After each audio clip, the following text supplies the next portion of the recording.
ഇപ്പോൾ ഓണമൊക്കെ അല്ലേ, നമുക്കൊരു എരിശ്ശേരി വെക്കുന്ന വീഡിയോ കണ്ടാലോ. അതേ വീട്ടിൽ തന്നെ ഉണ്ടായ മത്തങ്ങയാണ് കേട്ടോ. അപ്പം അമ്മ പറഞ്ഞ് നമുക്കിന്ന് എരിശ്ശേരി ഉണ്ടാക്കാമെന്ന്.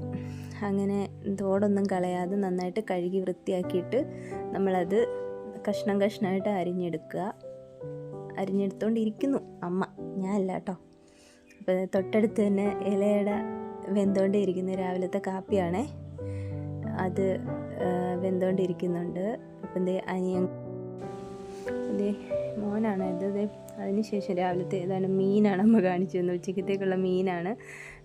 പയർ നന്നായിട്ട് കഴുകി നമ്മൾ കുക്കറിൽ ഉപ്പും കൂടി ഇട്ട് വേവിക്കാൻ വെച്ചിട്ട് നമ്മൾ അതൊരു 2-3 വിസിൽ വന്ന് പയർ വേവുമല്ലോ. അപ്പോഴത്തേക്ക് തേങ്ങ നന്നായിട്ട് ചിരകി 3-4 മുളകും അതിൻ്റെ കൂടെ തന്നെ ജീരകം, മഞ്ഞൾപ്പൊടി, അങ്ങനെയൊക്കെയുള്ള പൊടിവർഗ്ഗങ്ങളെല്ലാം ഇട്ട് വെളുത്തുള്ളിയും കൂടി ഇട്ട് അരയ്ക്കുക. ആ നേരം കൊണ്ട് പയർ വെന്ത് വന്നിട്ടുണ്ട്. ഇനി നമ്മൾ അതിലേക്ക് മത്തങ്ങ ഇട്ട് കൊടുത്ത് കുറച്ച് വെള്ളവും കൂടെ ഒഴിച്ചിട്ട് വീണ്ടും ഒന്നും കൂടെ അടച്ച് വേവിക്കാനായിട്ട് വെക്കുക. അതിന് ശേഷം നമ്മൾ ചട്ടി അടുപ്പിൽ വെച്ചിട്ട് നമ്മൾ നേരത്തെ എടുത്ത് വെച്ച തേങ്ങയില്ലേ, അത് നന്നായിട്ട് അരഞ്ഞിട്ട് അത് അടുപ്പിൽ വെക്കുക. തൊട്ടടുത്ത് തന്നെ കടുക് വറക്കാൻ വെച്ചിട്ടുണ്ട്. കടുക് പൊട്ടിക്കാനും താളിക്കാനും ഒക്കെ വെച്ചിട്ടുണ്ട്.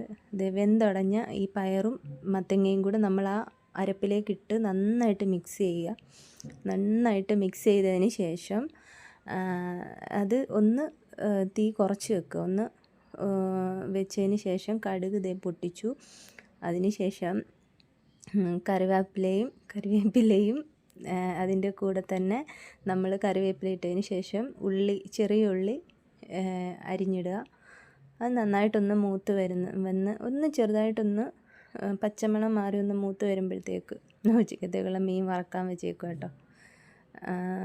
എന്നിട്ട് അമ്മ അതിനിടയ്ക്ക് അത് മിക്സ് ചെയ്യുന്നുണ്ട് ഒന്നും കൂടെ. അതിന് ശേഷം തേങ്ങ കുറച്ച് വറുത്തതിനകത്ത് ഇടുമ്പോൾ ഒന്നുകൂടെ ടേസ്റ്റ് അതാണ്. തേങ്ങ നന്നായിട്ട് മൂത്ത് വന്നതിന് ശേഷം അതിലേക്ക് കുറച്ച് ശകലം മുളക് പൊടിയും കൂടി ഇട്ട് ഒന്നും കൂടെ ഒന്ന് മിക്സ് ചെയ്യുക.